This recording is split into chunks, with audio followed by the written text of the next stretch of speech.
Nous sommes sur notre deuxième capsule ce soir de l'émission Que Onda Mexico avec Olivier Soumamis, mon ami journaliste. Olivier Berthe, qu'on va vous présenter dans un instant, qui est le directeur de Savoir et Caractère, importateur de fromage. Et puis mon amie Séverine, Sève en voyage, que vous connaissez tous, dont je vais faire une petite introduction. Elle aime son pays et sa culture, la France, mais aussi la culture du pays où elle vit actuellement depuis plus de 5 ans, le Mexique. Sa chaîne YouTube cherche à rapprocher ces deux nations et leurs histoires, et son blog fait un carton sur le net. Séverine a interviewé Elena Poniatowska, nous a fait découvrir le métro de Mexico, les chiens aztèques, Solos, alors comment on dit, Le Xolo Iscuintle. le Solo Schwinkley. Elle nous a promenés sur un marché mexicain et enseigné des gros mots. Elle est jeune, comique, curieuse de tout, provocatrice, un peu impertinente. Je vous présente Séverine du blog Sève en voyage. Bonsoir Sève, comment estás amiga? Ça va. Alors ce ça soir va. tu vas nous parler de quelque chose un peu spécial puisque tu avais fait une vidéo l'année dernière sur El Día de los Muertos, Oui, le jour des morts. le jour des morts. Donc tu vas nous parler un petit peu. On a une très belle décoration que nous a offert nos amis ici de Bohème comment ça s'appelle le Rouge restaurant Bohème. Bohème Bistro. Une très très belle décoration. Donc tu vas nous en parler un petit peu del Día de los Muertos. C'est Oui. quoi le Día de los Muertos au Alors, Mexique alors?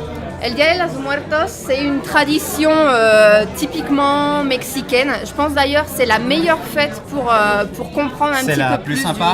du Mexique. Exactement. Et c'est pas du tout, ça n'a rien à voir avec Halloween. Les gens ont tendance à confondre. C'est une tradition typiquement mexicaine qui se démarque d'Halloween en fait. Donc le jour des morts, c'est issu directement du métissage. Parce que avant l'invasion espagnole, les Aztèques allaient déjà plusieurs fois par an sur la tombe de leurs morts. Et quand les Espagnols sont arrivés, ils ont dû s'adapter aux coutumes, mais en même temps évangéliser. Et les Espagnols aussi, dans certaines régions d'Espagne, ils avaient l'habitude d'aller faire le pan de animas, ça serait un peu comme le pan de muertos, pour offrir aux morts. Donc ça a été vraiment un mélange et c'est comme ça qu'est né le jour des morts. Ok. Oui, parce que les Espagnols, en fait... alors, ce qui est intéressant, c'est qu'au niveau du calendrier, que ça soit avec les Aztèques, à l'époque des l'histoire préhispanique, ou à l'époque des Espagnols, ça coïncidait, les calendriers coïncidaient plus ou moins entre la fête des morts des Aztèques et puis ce qu'on appelait nous aussi la fête des morts, en fait, au niveau des Espagnols, quoi. On était proches au niveau des calendriers. Oui, exactement. En fait, les Aztèques avaient un petit jour des morts pour les enfants, en fait. Et quelques jours plus tard, 20 jours plus tard, ils fêtaient le jour des morts comme tel. Et quand les Espagnols sont arrivés, ils se sont rendus compte que leur calendrier coïncidait. Donc c'est pour ça qu'aujourd'hui, le jour des morts se fête sur 3 jours. C'est la fusion de ces deux calendriers, en fait. Alors, les 3 jours se décomposent. Alors, je crois qu'il y a le jour des enfants. Le jour des enfants... Alors, des jours des enfants qui ne sont pas baptisés. Exactement. Et après, il y a les jours des enfants qui sont baptisés. Hein. Et puis le troisième, c'est le jour des adultes, des en fait, adultes, qui est le 2 novembre. Oui. D'accord. Alors, qu'est-ce que tu nous as apporté là ce soir? Parce que je vois qu'il y a pas mal de choses Ah oui, là on sur a la un très table. on a un très bel hôtel. Là, Alors, hein. par exemple, ça, c'est quoi alors? Par exemple, Alors, pour nos amis qui c'est- connaissent pas ou qui n'habitent pas au Mexique. Bon, pour ceux qui n'habitent pas au Mexique ou qui habitent au Mexique mais qui ne sont pas encore familiarisés, Ouais. ça c'est la calaverita. Donc la calaverita c'est un crâne, une tête de mort littéralement, et c'est un motif qui revient pour cette occasion, pour le jour des morts. Et ce qui est intéressant c'est qu'au Mexique on peut le trouver de sucre comme c'est le cas, donc c'est tout comestible, d'amarante. Bah, c'est comestible, mais bon, Oui, c'est que du sucre. Tu Hein. peux avoir un coma diabétique, ça c'est sûr. D'amarante. Et là, j'en ai amené qui sont au chocolat. Voilà. Alors, le chocolat qui est mexicain aussi. Oui, et donc la calaverita, donc ce que je viens de vous montrer, c'est une chose. Et le maquillage que je porte, c'est le maquillage de la Catrina. Et ce sont deux choses totalement différentes. Alors la Catrina, tu peux nous en parler? C'est José Oui, bien Guadalupe sûr. Posada, Oui. c'est Donc- Aguascalientes. C'est quoi le concept de la Catrina? Donc la Catrina, c'est un personnage qui est né, comme vient de le mentionner Alain, de la main de José Guadalupe Posada, qui est un graveur de la fin du 19e, début du 20e, et qui lui a créé le motif de la Catrina comme une satire de la société porphyrienne de l'époque. C'était pour se moquer. Voilà, donc on critiquait à l'époque la dictature de Porfirio Díaz, et puis notamment ces femmes métisses qui s'habillaient à l'européenne. C'était l'idée de la Catrina, qui s'appelait d'ailleurs la Catrina Garbancera. La Calavera Garbancera. La Calavera Garbancera, exactement, au départ. Oui. D'accord. Et donc, je vous conseille, si vous avez l'occasion d'aller à Aguascalientes, il y a son musée. Et Aguascalientes, en plus d'avoir le musée de José Guadalupe Posada, il a aussi le musée national de la mort. J'ai pu le visiter il n'y a pas longtemps et c'est vraiment intéressant parce que ça offre une vision globale de la philosophie des Mexicains par rapport à la mort. Alors justement, moi j'avais une question, c'est est-ce que tu peux nous expliquer cette relation tellement particulière des Mexicains vis-à-vis de la mort? On parle de la fête des morts. Donc c'est une fête, alors que nous en France c'est plutôt triste, la c'est mort, un deuil. c'est un deuil. Complètement. Ici c'est la fête, donc pourquoi on fête la mort? Pourquoi c'est joyeux? C'est une bonne question parce que quand je suis arrivée, c'est quelque chose qui a beaucoup attiré mon attention et je pense que pour tous les Français qui arrivent ici, qui le vivent pour la première fois, c'est quelque chose qu'on ne comprend pas forcément, c'est une autre vision de voir la mort. Une relation à la mort. Ah oui, c'est complètement... Déjà, il faut savoir à la base que les Mexicains ont un sens de l'humour très particulier, assez noir. Ils rient de tout. Donc en France, je ne sais pas si ça serait encore possible, on n'est plus autant des proches. Mais ici, oui, on se moque de la mort, on se moque de tout. Et de cette relation spéciale, avec cet humour un peu picaro, comme on dit ici, bah, ils en jouent. Ils se disent, mais comment la mort, ça fait partie de la vie. Donc il faut qu'on fasse avec autant qu'on la fête. Et c'est vrai que c'est assez surprenant pour nous les Français parce que en plus cette philosophie elle est accompagnée, ils la mettent en pratique d'une façon que nous on ne comprend pas forcément. Quand ils vont au cimetière, ils amènent le mariachi. J'ai déjà vu des gens qui vont boire de la tequila sur la tombe de quelqu'un. Oui, ils amènent à manger et les offrandes, ils amènent le plat aussi pour le mort dans sa tombe et ils vont manger avec lui en fait. Oui, c'est ça. Alors justement, une espèce de communion.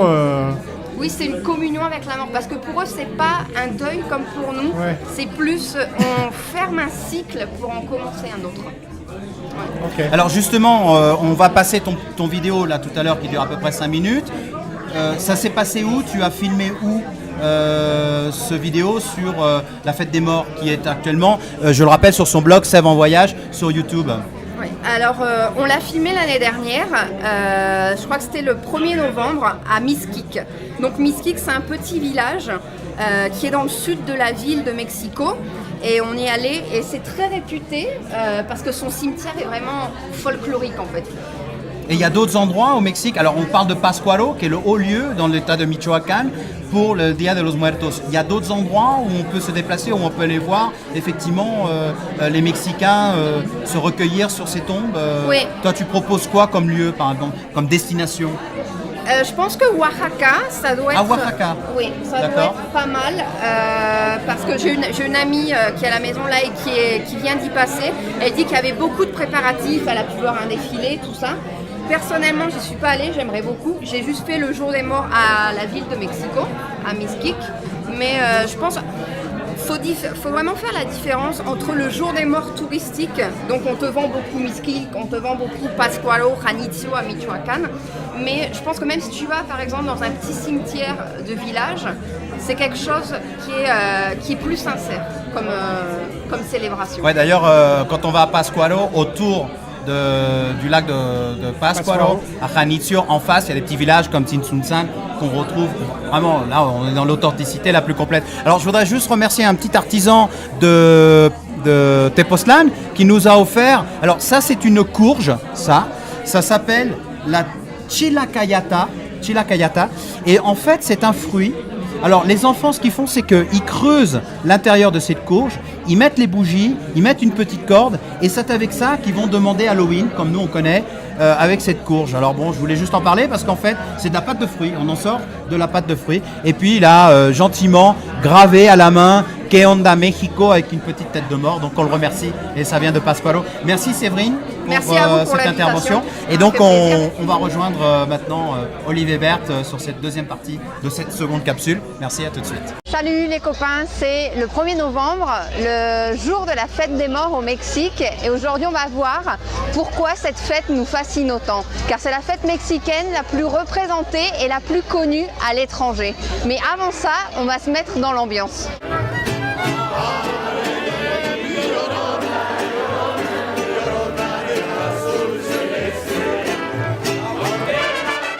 Je suis prête pour vous emmener faire un petit tour au cimetière de Mixquic, un village du sud de la ville de Mexico qui est reconnu pour sa célébration du jour des morts.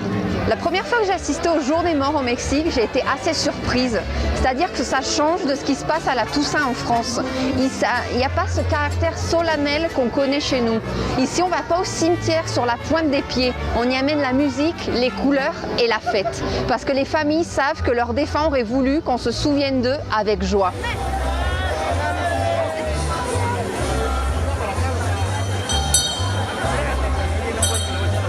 Comme une image vaut plus que 1000 mots, je vous laisse voir par vous-même.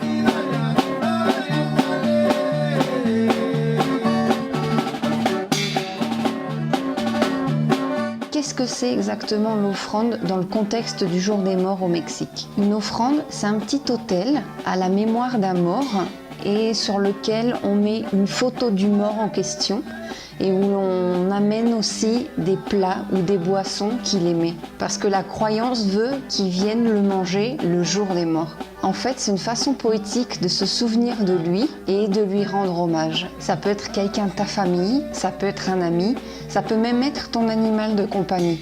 En fait, peu importe qui c'est, l'important c'est l'invitation a la fête des morts. Y todo eso me llevó a preguntarme, cuando yo muera, ¿qué me gustaría que me llevaran? O sea, ¿qué tipo de ofrenda me gustaría que me hicieran? Me gustaría que me tocaran con mariachi la de ay, ay, ay, ay, canta y no llores. Y si me tienen que tocar en francés, sería ne me quitte pas.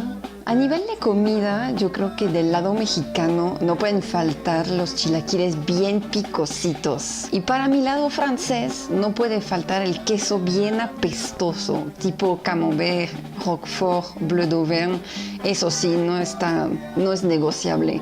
Y si no me lo llevan, si no me lo ponen, les vendrá a jalar las patas de noche, ¿eh? Hablando de comida, les quería platicar acerca de las delicias gastronómicas que encontramos en esta época del año, como es el pan de muerto. Es un pan de dulce, es esponjosito, viene espolvoreado de azúcar y su sabor puede ser de canela, de naranja, de chocolate, de crema y bueno, hay para todos los gustos. Eso se supone son los huesos del muerto y ahí me los voy comiendo, muy rico. Approbado et recommandado ampliamente. Après le pan de muerto, on a aussi les calacas. Littéralement, c'est les têtes de mort.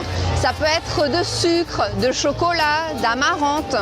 Et moi, ce qui attire le plus mon attention là-dedans, à part le fait que si tu en manges deux, tu tombes en coma diabétique, c'est que tu peux mettre ton nom dessus ou le nom de quelqu'un que tu connais. Tu peux la dédicacer à mon frère, à mon daron ou à qui tu veux, à un ami. Et donc, tu peux lui-même lui mettre des petits surnoms marrants. Et j'ai trouvé ça vraiment intéressant. Une autre chose typique de cette époque de l'année, c'est les calaveritas. Les calaveritas, c'est des petits poèmes en rime dans lesquels le personnage principal essaye par tous les moyens d'échapper à la mort. Mais bon, la faucheuse obtient toujours ce qu'elle veut. Alors si je devais définir le style des calaveritas, je pense que ce serait un petit peu comme mélanger l'ironie de La Fontaine et le tragique de Baudelaire. J'en ai écrit une pour l'occasion, enfin j'ai essayé d'en écrire une. C'est sans doute la première en français. Je vous laisse la découvrir, je vous laisse le link dans la description et elle sera sur ma page Facebook. La Catrina sí es 100% mexicana. Había un grabador de finales del siglo XIX y a principios del XX, que es la época del dictador Porfirio Díaz. Su nombre era José Guadalupe Posada. Fue quien dibujó la Catrina. Y él usaba el motivo de la Catrina para denunciar la hipocresía de la aristocracia porfirista. De hecho, al principio la Catrina no se llamaba así, se llamaba la calavera garbancera. Y la Catrina, pues usaban esta palabra para designar a alguien que era muy elegante y bien vestido.